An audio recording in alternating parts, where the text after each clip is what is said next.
자, 오늘도 이 복된 주일에 우리 하나님 앞에서 예배하시는 우리 사랑하는 성도님들, 여러분의 가정 위에 하나님의 크신 은혜와 복이 넘치기를 주님의 이름으로 축원합니다. 저는 그 성서 일과, 교회력에 의한 성서 일과에 따라서 설교 본문을 가지고 말씀을 준비하고 있습니다. 물론 특별한 절기 때는 예외이고요. 교회력에 의한 성서 일과라고 하는 것은 4세기 이후로부터 교회에서 어떤 그 편협하게 어느 일부만을 읽는 것을 이제 그 원치 아니해서 1년 동안에 전체적인 성경을 다 볼 수 있도록 이렇게 하루하루 성서를 본문을 이렇게 선택해 놓은 게 성서 일과표입니다. 그래서 근래에는요, 성서 일과의 내용 가운데 특별히 구약 성경에 다윗과 관련된 이야기들이 쭉 나오고 있어요. 그래서 여러분, 다윗이 생각나실 겁니다. 어린 다윗이 목동으로 들에서 혼자 있고 형들만 집에 와서 사무엘 선지자가 기름 붓기 위해서 왔는데, 그런데 그 형들 다 제껴놓고 하나님 마음에 합한 자 다윗이 기름 부음을 받게 되고, 지지난 시간에는 특별히 그 다윗이 하나님의 언약궤, 하나님의 법궤, 그것을 가까이 하는 것이 곧 하나님을 가까이 하는 것이라고 하는 그런 그 믿음을 가지고 예루살렘으로 옮겨올 때에 얼마나 기뻤는지 왕이 체면도 생각하지 아니하고 덩실덩실 춤을 추면서 기뻐하면서 그러면서 언약궤를 다윗성으로 옮겨왔다, 예루살렘으로 옮겨왔다, 이런 말씀들을 봤었습니다. 지난 주일에는요, 또 다윗과 관련된 내용인데, 나는 백향목궁에서 이렇게 평안하게 있거늘 여호와의 궤는 휘장 가운데 있구나. 그래서 백향목궁에 있어서 평안한 나란을 지내면도 불구하고 마음이 편하지가 않아. 하나님의 언약궤가 저 초라한 텐트 속에 머물러 있는 그것을 보면서, 그래서 나단 선지자에게 이 사실을 이야기합니다. 내가 하나님의 성전을 짓고 싶소. 그래서 하나님의 언약궤도 이 번듯한 건물 안에 이렇게 있었으면 좋겠소. 나단 선지자는 하나님께서 왕에게 주신 그 마음대로 하시오. 성전을 지으시오. 그런 이야기죠. 그런데 그날 밤에 하나님께서 나단 선지자에게 너 다윗에게 가서 이렇게 말하라. 성전 짓지 말아라. 내가 언제 너희들에게 성전 지어달라고 그런 말 했느냐? 하지 말아라. 그러면서 거기서 끝난 것이 아니라 다윗에게 계속해서 다윗과 그의 후손들에게 놀라운 축복의 말씀들을 듬뿍 담아서 하나님께서 주신 것을 볼 수 있습니다. 그래서 다윗이 성전 건축은 아니했지만은 성전 건축하려고 하는 그런 마음만 먹었음에도 불구하고 하나님께서 그것을 받으시고 그에게 복을 주셨다. 여러분, 우리가 신앙생활하면서 내 마음 속에 자발적으로 자원하는 마음으로 내가 이러이러한 사명을 좀 감당하고 싶다 하는 그런 그 마음이 들 적에 그런 생각하는 것만으로도 실행으로 옮기면 더 좋겠습니다만, 그런 선한 생각하는 것만으로도 하나님께서는 기뻐하시고 은혜와 복을 허락해 주시는 줄 믿으시기 바랍니다. 자, 그런데요, 오늘 본문은 이렇게 신실했던 다윗이 이렇게 외모를 보지 아니하시고 중심을 보신 하나님 앞에 선택될 정도로다가 신실했던, 아름다웠던 그 다윗이 추락하는 것을 봅니다. 그것도요, 그냥 조금 자빠지는 것이 아니라 계속해서 수렁의 늪으로 빠져들어가고 있는 그런 안타까운 모습을 오늘 성경 가운데서 봅니다. 우리가 이 성경을 하나님의 말씀으로 뜨거운 마음으로 받아들이는 이유 중에 하나는요, 성경에 나타나고 있는 중요한 인물들의 선한 모습, 잘한 모습, 성공한 모습, 그것만을 기록한 것이 아니라 이렇게 추한 모습도, 다윗의 그 추한 모습, 타락된 모습, 이런 것들도 성경은 기록하고 있습니다. 모든 성경은 하나님의 입으로 나온, 하나님께서 직접 주신 놀라운 은혜의 축복의 말씀인 줄 믿으시기를 바랍니다. 자, 보겠습니다. 1절, 11장 1절. 시작. 그 해가 돌아와 왕들이 출전할 때가 되매 다윗이 요압과 그에게 있는 그의 부하들과 온 이스라엘 군대를 보내니 그들이 암몬 자손을 멸하고 랍바를 에워쌌고 다윗은 그 해가 돌아와, 그 해가 돌아와, 이 이야기는요, 새해가 되어서 유대인의 정월, 유대인의 그 첫 번째 달 아비벌이 되었다. 이것을 그 해가 돌아와 이렇게 표현합니다. 유대력의 첫 번째 해 아비벌은요, 이 태양력, 우리가 지금 사용하고 있는 태양력의 3, 4월에 해당됩니다. 그래서 그 3, 4월은 계절적으로 봄의 계절이요. 그리고 팔레스틴 그 지역의 봄의 계절은 건기, 비가 오지 않는, 가을은 우기, 비가 오는 그런 계절이에요. 그래서 가을의 계절에서는요, 이스라엘은 전쟁을 하지 않습니다. 전쟁을 할 수가 없습니다.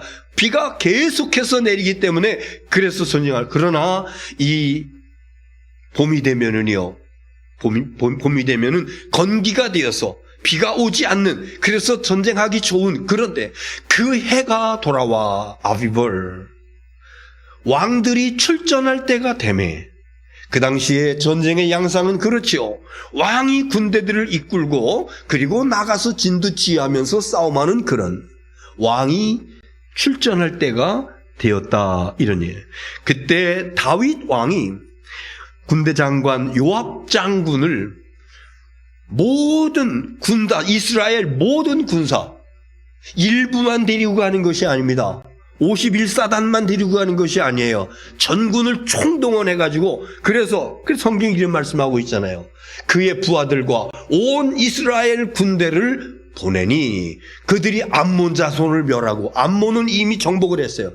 그리고 랍바를 에워싸고 이제 포위해서 거기도 이제 대치하고 있는 그런 상황이에요. 그런데 이어지는 1절의 마지막 말씀 보니까 다윗은 예루살렘에 그대로 있더라. 여러분, 전 군대가 총동원되어져서 적들과 대치하고 있는 긴박한 순간에 성경은 오늘 본문 말씀 전체에 배경이 되는 그 말씀으로 1절 끝부분, 다윗은 예루살렘에 그대로 있더라. 그대로라고 하는 그 단어 굉장히 중요합니다.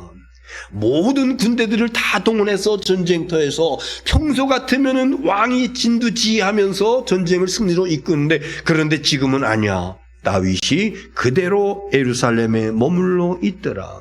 전혀 다윗과 같지 않은 모습이에요. 다윗이요, 얼마나 용맹스럽습니까?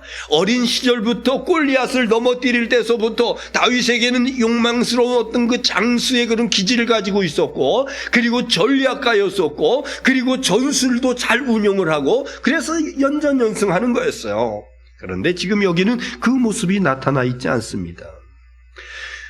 그 자리에 있지 아니하고 엉뚱한 자리에 지금 후방에서, 왕궁에서 그대로 있었다. 성경은 이렇게 말씀하고 있습니다. 여러분, 여기서 우리가 한 가지, 모든 것에는 있어야 할 자리가 있다.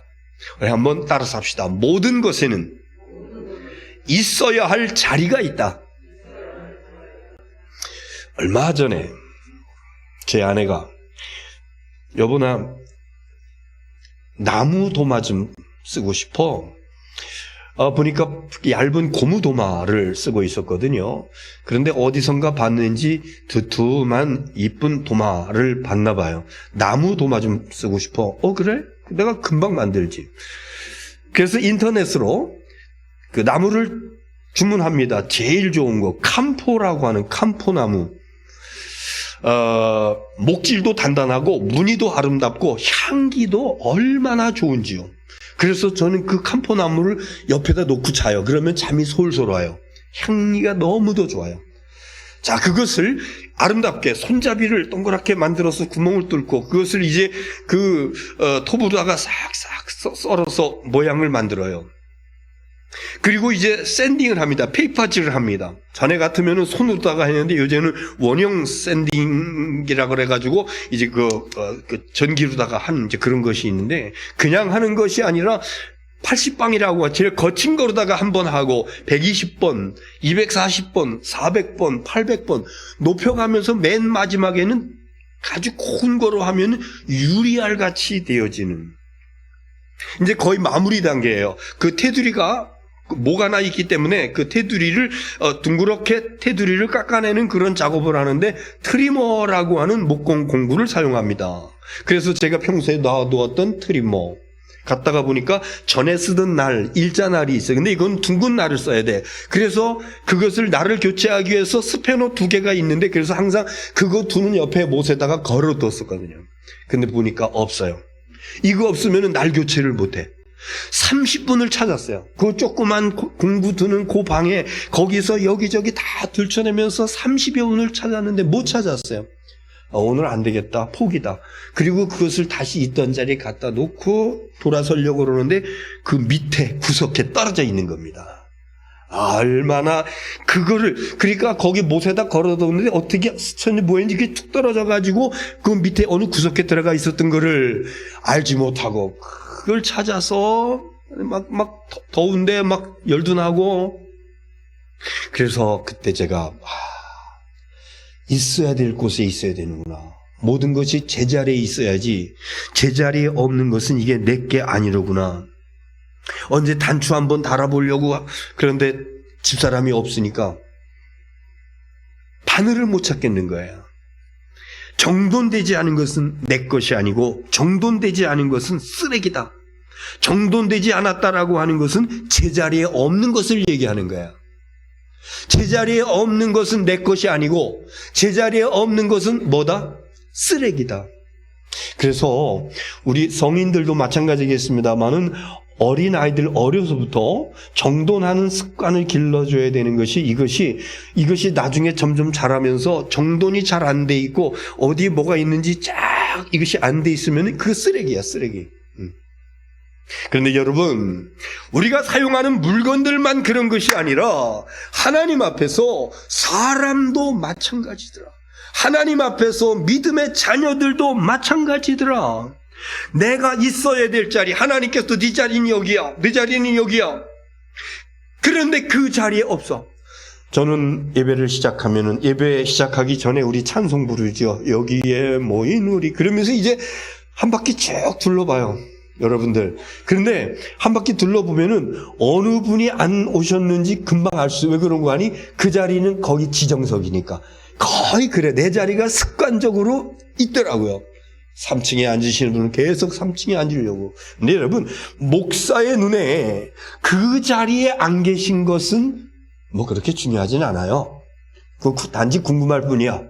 그러나 하나님께서 여러분을 찾으실 적에 여러분 그 자리에 없다 그러면은 어쩌면은 오늘 다윗과 같이처럼 제자리에 있지 못함으로 인해서 전쟁터 거기 나가서 진두지휘하면서 적들을 물리쳐야 될 그 자리에 있지 아니한 다윗이 오늘 수렁의 늪으로 빠져들어가는 것 같은 그러한 모습이 내 영적인 자리에 있지 못할 때에 우리에게도 나타날 수 있다라고 하는 것입니다.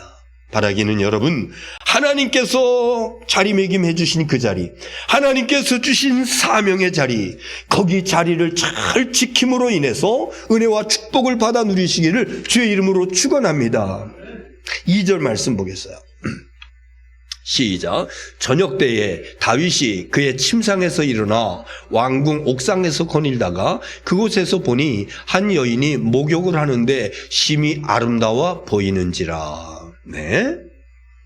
군사들은 다 전장에 보내놓고 왕은 이상하게 왕궁에서 있었다. 그런데 그냥 있었던 것이 아니라 여기 2절에 보니까 저녁 때에 다윗이 그의 침상에서 일어나. 여러분, 침상에서 일어나는 시간은 보통 어느 때입니까? 아침이 있지요. 새벽이든지. 그런데 저녁 때 일어났다라고 하는 얘기는 낮에 뭐 했다고?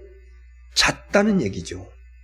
낮에 잠을 자다가 저녁 때에 침상에서 일어났다. 여기에도 문제가 있다라고 하는 거예요. 우리요, 여러분, 낮잠은 자도 괜찮습니다. 낮잠 자는 거를 뭐라고 그러는 것이 아니에요. 특별히 연세가 드실수록 잠이 오면은 잠을 자야 됩니다. 내 몸이 뭔가 피곤하고 뭔가 풀어야 될 이런 것들이 있기 때문에 우리 여러 가지 교감신경, 부교감신경 이런 것들이 작용을 하면서 잠을 자도록 하는 건데 그거 안 자려고 억지로 막 그럴 필요 없어요. 잠이 오면은 한 잠씩 주무시면은 참 좋습니다. 그래서 옛말에 잠이 보약이다라고 하는 그런 말도 있죠. 자, 낮잠 자는 것을 탓하자고 하는 얘기가 아니라, 그런데 문제는 뭐냐면은 다윗이 낮잠을 자고 저녁 때 일어났다라고 하는 것이 문제인데 왜 그런 거 아니? 지금 상황이 어떤 상황이냐? 지금이 잠잘 때야, 왕이? 모든 군대들이 다 나가서 지금 전투를 벌이고 있고 병사들이 그 전투 중에 쓰러지기도 하고 죽기도 하고 이런 그 위급한 상황 가운데서 어떻게 최고 책임자가 저녁 때까지 잠을 잘 수가 있을까? 지금은 사실 왕이 잠잘 시간이 아니라 다윗이 평소에 전에 하던 대로 다윗이 잘하는 게 뭐예요? 찬송 잘하고 기도 잘하고 그러잖아요. 그래 해야죠. 하나님 앞에 하나 손들고 하나님 우리 군대들을 지켜주시고 적들을 물리쳐 주세요. 그리고 하나님 앞에 영광 돌리는 찬양을 해야죠. 그런데 그래 하지 아니하고 그냥 육신의 나약함 가운데 게으름 가운데 빠져서 낮에 잠을 자고 저녁 때 일어났다. 여러분 한번 우리의 삶에 적용해 보자고요. 여러분의 지금 삶의 현장은 어떻습니까? 여러분의 삶의 상황은 어떻습니까? 혹시 위급한 상황은 아닙니까? 혹시 다급하지는 않습니까? 혹시 하나님의 어떤 그 특별한 도움이 필요한 시기는 아닙니까? 이때 나는 지금 뭐 하고 있는지요? 혹시 나는 영적으로 낮잠에 들어가지고 세상 모르고 잠들고 있는 영적으로 예민해져서 하나님 앞에 손들고 기도해야 될 상황인데 그런데 그거 하지 못하고 그냥 느슨해져 가지고 그러면서 잠들고 있는 그런 상황은 아닌지요. 여러분 어떤 상황 가운데 있든지 그 잠에서 깨어 일어나 하나님 앞에 기도함으로 하나님의 도우심으로 문제를 해결받는 은혜와 축복이 여러분에게 있어지기를 주님의 이름으로 축원합니다. 두 가지 말씀드렸어요. 있어야 될 자리에 없는 다윗, 그리고 전쟁의 승리를 위해서 기도하고 찬송하고 하나님의 도우심을 구해야 되는데 그런데 나태함 가운데 빠져서 낮잠에 빠져 있는 그 다윗, 어떤 모습이 나타나는고 하니 계속적인 죄의 늪에 빠져서 허우적거리고 있더라. 11절 중간 부분에 11장 2절에 보면은 그 중간 부분에 왕궁 옥상에서 거닐다가 그곳에서 보니 한 여인이 목욕을 하는데 심히 아름다워 보이는지라. 여러분 다윗 왕궁이요 시온산은 이렇게 높은 산은 아니에요. 그러나 예루살렘의 그 봉고탄 그런 산이에요. 이거 위에 다윗성이 있습니다. 그리고 그 밑에 마을 주민들의 가옥들이 있습니다. 그래서 높이 있는 다윗성에서 옥상에서 쭉 보면은 그 마을 동네의 모습들이 보이는 거예요. 그런데 어느 날 낮에 낮잠 자고 저녁 때 일어나서 이래 보니까 어느 여인이 목욕을 하고 있는데 그런 모습이 보여지면서 아름답게 보이더라. 그냥 아름다운 것도 아니에요. 심히 아름답게 보이는지라. 그래서 왕이기 때문에 그런 것들도 마음대로 할 수 있었나 보죠. 그 여인을 데리고 와라. 그리고 정결하게 되었으니, 목욕했으니까 그걸 정결하게 되었다고. 정결하게 되었으니 그 여인과 동침을 하게 되었다. 그리고 얼마 있다가 그 여인에게서 소식이 와요. 임신을 했다고. 그러니까는요 왕이 이거 안 되는데, 지금 얘 남편은 전쟁터에 나가 있는데 이거 분명히 탄로날 텐데, 이러면서 지금 막 잔머리 돌리는 겁니다. 그래서 전쟁터에 우리아를 갖다, 그 남편을 갖다가 불러들여요. 그러면서 너 신발을 벗고 그리고 너희 집에 가서 하룻밤 쉬어라. 신발을 벗고 오라고 하는, 발을 씻고 오라고 하는 것은 이제 아내와 동침해도 된다, 그런 그 묵시적인 표현이에요. 그런데요, 그 군인이 얼마나 군인 정신이 투철한지, 지금 우리 병사들이 전쟁터에 이렇게 있는데 내가 발을 씻고 이렇게 안락하게 있을 수 있는가? 그래서 왕궁문에서 그냥 잡니다. 어쩔 수 없다고 다시 전쟁터로 글을 보내면서 편지 한 장을 써보내잖아요, 요압 장군에게. 이 우리아를 전쟁의 최전방에 보내서 이를 죽게 만들어라. 그래서 그 장군이 그대로 전쟁터에 쭉 전방으로 밀고 갔다가 일시에 다른 사람들을 빠져나오게 하고, 그 우리아는 그 전쟁 바로 앞에서 거기서 그냥 죽습니다. 여러분, 이런 것을 다윗이 직접 죽인 것은 아니고 누군가를 시켜서 죽게 만들었는데, 이것을 우리는 무슨 죄라고 그래? 살인, 교사죄라고 그래요. 그런데 여러분, 살인, 교사죄는요, 살인죄하고 같은 거예요. 하나님께서 보실 적에 내가 내 칼에 피를 묻히진 아니했지만은 그러나 내가 죽게 한 거야. 그를 죽게 만드시오. 이래서 명령을 내리고, 그래서 전장에서 죽었기 때문에. 자, 이런 모습을 보면서 우리가 지금 몇 주 동안 보아왔던 다윗의 이게 모습이 정말 맞는가? 사람이 이렇게 다윗처럼 변할 수가 있을까? 어떻게 이렇게 신실했던 사람이, 이렇게 하나님의 사람이, 하나님 마음에 들었던 사람이 하루아침에 이렇게 추락한 그런 모습에 변할 수가 있을까? 정답은요, 변할 수 있다. 사람 그럴 수 있다. 바뀔 수 있다. 충분한 가능성을 가질 수 있다. 이것이 다윗의 모습뿐만 아니라 이것이 인간의 모습이다. 아니, 인간의 모습, 그러니까 괜히 다른 사람 쳐다볼 수 있어. 이것이 나의 모습일 수 있다. 그래서 성경의 사도 바울은요, 이렇게 고백을 해요. 로마서 7장 22절. 시작. 내 속사람으로는 하나님의 법을 즐거워하되, 그 다음 절. 내 지체 속에서 한 다른 법이 내 마음의 법과 싸워 내 지체 속에 있는 죄의 법으로 나를 사로잡는 것을 보는도다. 한 절 더. 오호라, 나는 곤고한 사람이로다. 이 사람의 몸에서 누가 나를 건져내랴. 속사람은 내 안에 있는 속사람, 하나님의 형상대로 지음받은 속사람, 그리고 하나님의 의를 따라 살려고 하는 속사람, 그것이 선한 모습으로 나타나려고 그러는데, 그런데 또 여기에 맞서 싸우는 겉사람이 있어.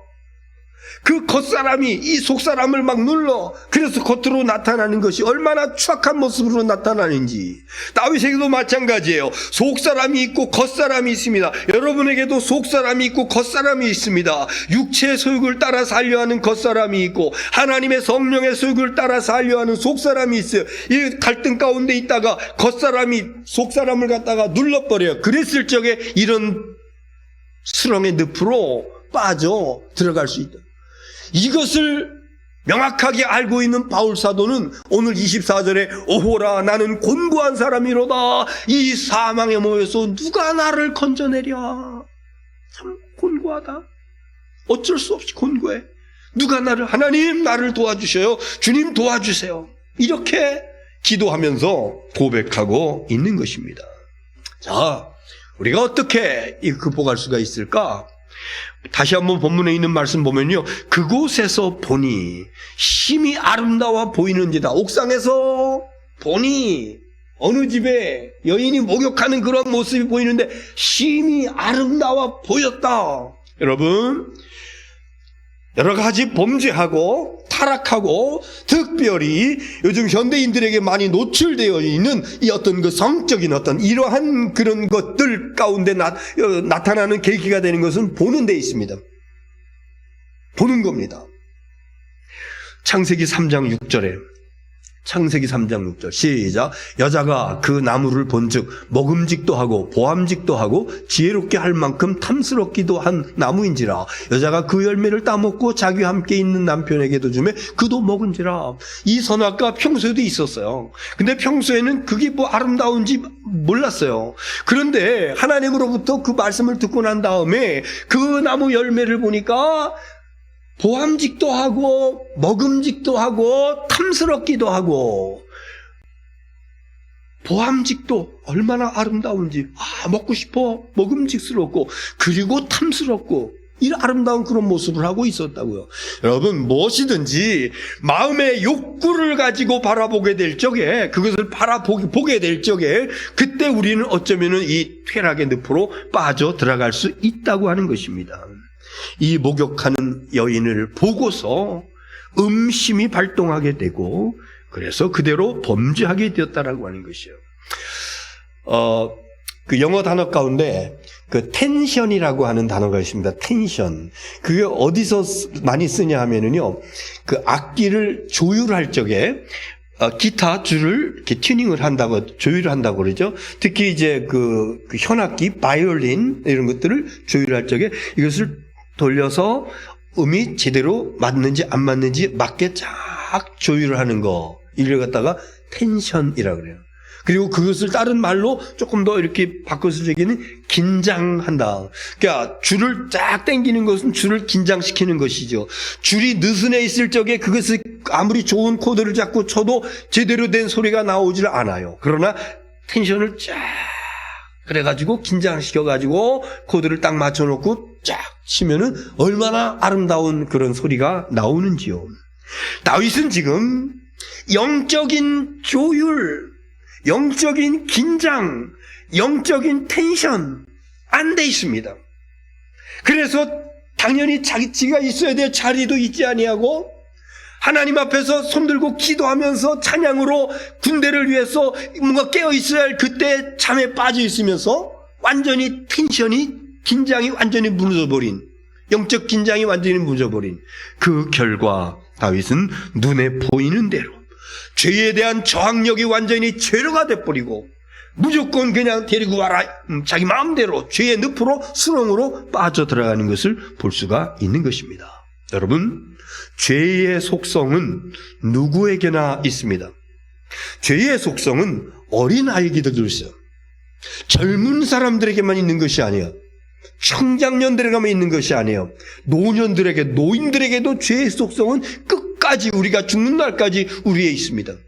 특별히 요한일서 2장 15절에 있는 말씀 보면은요, 우리가 대표적인 그러한 그 죄의 속성, 2장 15절 시작. 이 세상이나 세상에 있는 것들을 사랑하지 말라. 누구든지 세상을 사랑하면 아버지의 사랑이 그 안에 있지 아니하니. 그 다음 절. 이는 세상에 있는 모든 것이 육신의 정욕과 안목의 정욕과 이생의 자랑이니 다 아버지께로부터 온 것이 아니요 세상으로부터 온 것이니라. 육신의 정욕, 육체의 소욕을 따라 살려 하는 것, 안목의 정욕, 눈으로 보여지는 것, 그것대로 따라 살아가려고 하는 것. 여러분, 이것은요, 원수 마귀의, 사탄의 대표적인 공격 무기입니다. 육신의 정욕대로, 안목의 정욕대로. 그래서 우리는 영적인 텐션, 긴장 관계를 유지해야 되는 거예요. 깨어있다라고 하는 이런 겁니다. 하나님, 기도하지 아니하고 그냥 되는 대로 그냥 물에 떠내려가는 부평초 입문형 내 인생을 그냥 방치해 두면은 원수 마귀에게 공격당하면서 육신의 정욕과 안목의 정욕에 끌려서 다윗과 같은 이 모습이 우리 가운데도 나타날 수밖에 없다고라는 것입니다. 여러분, 다윗의 나태함이 간통을 하게 되고 청부살인을 하게 되고, 그런데 더욱 놀란 것은 인간의 마음속에, 저와 여러분 속에도 이런 가능성을 모두 갖고 있다라고 하는 거야. 여러분, 그래서 성경은 다윗이 어떻게 되었을까? 다윗이 패망했을까? 이렇게 퇴락하고 난 다음에 다윗이 어떻게 됐을까? 여러분 궁금하지 않습니까? 나단이라고 하는 선지자가 와서요, 왕이요, 이런 일이 있습니다. 한 동네에 부잣집이 있고 가난한 집이 있는데, 부잣집에는 소와 양이 넘쳐납니다. 가난한 집에는 어린 양 새끼 하나가 있는데 마치 식구처럼 같이 밥 먹고 같이 자고 그런 겁니다. 그런데 그 부잣집에 손님이 왔어요. 그런데 그 부자 주인이 자기 집에 수많은 양떼 소떼들은 내버려두고 가난한 집에 그 어린 양 식구처럼 키우는 그 양 한 마리 잡아다가 그 손님을 대접했습니다. 왕이요, 그런 놈이 있느냐? 당장 잡아다가 죽여라. 나단이 그래요. 왕이요, 그가 바로 당신입니다. 그가 바로 당신입니다. 자기에게 아내가 있고 아내도 한 명이 있는 것이야, 후궁들도 있고, 그런데 남의 하나뿐이 없는 그 아내를 데려다가 당신이 바로 그 사람입니다. 근데 그때 여러분, 다윗이 하나님 앞에서 통회합니다. 하나님 앞에서 엎드립니다. 눈물로 통회 자복하면서 회개합니다. 그래 하나님께서 내가 다윗을 용서하겠다, 나 다윗을 살려주겠다, 이렇게 말씀하십니다. 여러분, 이 하나님의 용서, 이 하나님의 긍휼, 이것이 없다 그러면요, 우리가 설 땅이 없습니다. 하나님께서는 그 다윗을 용서해 주시고, 자, 오늘 우리에게 주신 하나님의 중요한 메시지입니다. 죄를 감추면은 더욱더 깊은 수렁으로 빠질 수밖에 없다. 죄를 감추고 아닌 척 그러면서 뻔뻔스럽게 살아가면은 우리는 더욱더 죄의 수렁으로 들어갈 수밖에 없다. 그러나 하나님 앞에서 정직하게, 하나님 제가 그랬어요, 하나님 제가 잘못했어요, 하나님 용서해 주세요. 그럴 적에 우리 하나님께서 다시 우리 안에 계시고, 그리고 하나님의 빛이 내 안에서 다시 비춰지게 되는 것이니, 다윗에게 임했던 이 회개의 은혜의 축복이 저와 여러분에게 있어지기를 주의 이름으로 축원합니다. 시간이 갔습니다만 오늘 결론은 에베소서 말씀 보겠습니다. 3장 15절 3장 15절 시작. 이름을 주신 아버지 앞에 무릎을 꿇고 비노니. 에베소서 바울 사도의 옥중 서신입니다. 바울 사도 로마의 옥에 갇혀서 순교 당하기 몇 해 전에 거기서 이제 에베소 성도 교인들에게 편지 쓴 글 옥중 서신에 여기에 나와 있는 말씀이요. 이름을 주신 아버지 앞에 무릎을 꿇고 비노니. 우리가 지금 여기 에베소서 말씀이 이번 주에 성서 일과의 구약의 말씀과 서신서의 말씀 같이 주어지는 성서 일과 말씀이거든요. 이 다윗의 위기를 어떻게 극복할 수 있을까? 첫 번째는 바울 사도는 무릎을 꿇고 비노니. 다 같이 무릎을 꿇고 비노니.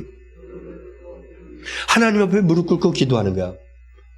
근데 여러분, 그랬다 그래서 꼭 무릎 안 꿇어도 돼요. 무릎 관절이 이상이 있어가지고 안 꿇어주시는 분들은 그래 안 꿇어, 의자에 앉아도 돼, 괜찮아요. 그러나 그 중심으로 하나님 앞에 무릎 꿇는다고 해서 내가 잘못했습니다, 죄인입니다, 그런 의미잖아요. 그런 마음으로 하나님 앞에 기도하는 것, 이것이 위기를 극복할 수 있는 그런 모습이다. 또 하나 16절 시작. 그의 영광의 풍성함을 따라 그의 성령으로 말미암아 너희의 속사람을 능력으로 간건하게 하시오며. 속사람을 강건하게 하시오며. 여기서 말씀의 제목이에요. 속사람을 강건하게. 속사람을 강건해. 여러분의 속사람, 저의 속사람이 강건해지도록 해야 된다.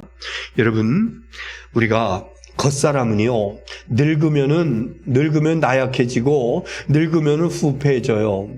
요즘 얼짱, 몸짱 이런 표현을 합니다. 얼짱, 얼굴이 잘생겼어, 조각미남이야. 몸짱, 울퉁불퉁 이렇게 근육도 생기고, 빨래판이라고 그러나? 조속합니다만. 이러면서 몸을 딱 만들어가지고 자랑을 하고 막 그래야 합니다. 그런데 여러분, 그게요, 젊었을 때 얘기예요. 나이 먹으면은요, 할래도 못합니다. 세월 앞에서는 장사가 없습니다. 그래서 성경은요, 육신은 후패하나 이렇게 표현을 하고 있습니다. 후패한다라고 하는 것은 썩어서 못 쓰게 된다. 어쩔 수 없는 자연의 이치입니다. 우리가 나이 먹어서 이게 되면은요, 자꾸 여기도 생기고 저기도 이상이 생기고 아프고 뭐 구부러지고 뭐 빠지고 뭐 이런 거 어쩔 수 없는 그런 현상입니다. 그런데 여러분, 육신은 후패하지만은 우리의 속 사람은 날로 새로워져야 될 줄로 믿으시기 바랍니다.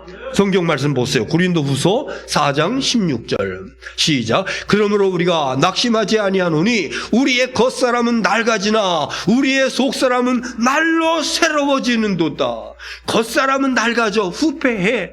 그러나 우리의 속사람은 날로 새로워지는도다. 날로 새로워지기 위해서는 어떻게 되는 거 아니? 방금 전에 우리가 읽었던 3장 16절에 있는 말씀 다시 한번 보세요. 3장 16절에 우리의 거기 16절 시작. 그의 영광의 풍성함을 따라 그의 성령으로 말미암아 너희 속사람을 능력으로 강건하게 하시며, 우리 속사람이 강건하게 되어지는 건 뭐로 말미암아? 성령으로 말미암아. 여러분, 속사람이 강건해지는 것은요, 성령으로 말미암는 방법뿐이 없습니다. 그래서 성령 충만을 위해서 우리가 기도하고 부르짖고 말씀 묵상하고 하나님의 도우심을 구하고, 성령 충만은 현대 그리스도인에게 사치품이 아닙니다. 이건 꼭 있어야 되는 필수품입니다. 왜? 우리의 속사람을 강건하게 하기 위해서. 이 속사람이 강건하게 되지 못했던 다윗은 어느 날 갑자기 수렁의 늪으로 깊이 빠져들어가면서 반복적인 죄를 범하게 되는데, 바라기는 저와 여러분이 성령 충만함으로 속사람이 날로 새로워지는, 그래서 하나님 은혜와 축복을 받아 누리는 저와 여러분 될 수 있기를 주님의 이름으로 축원합니다. 기도하겠습니다.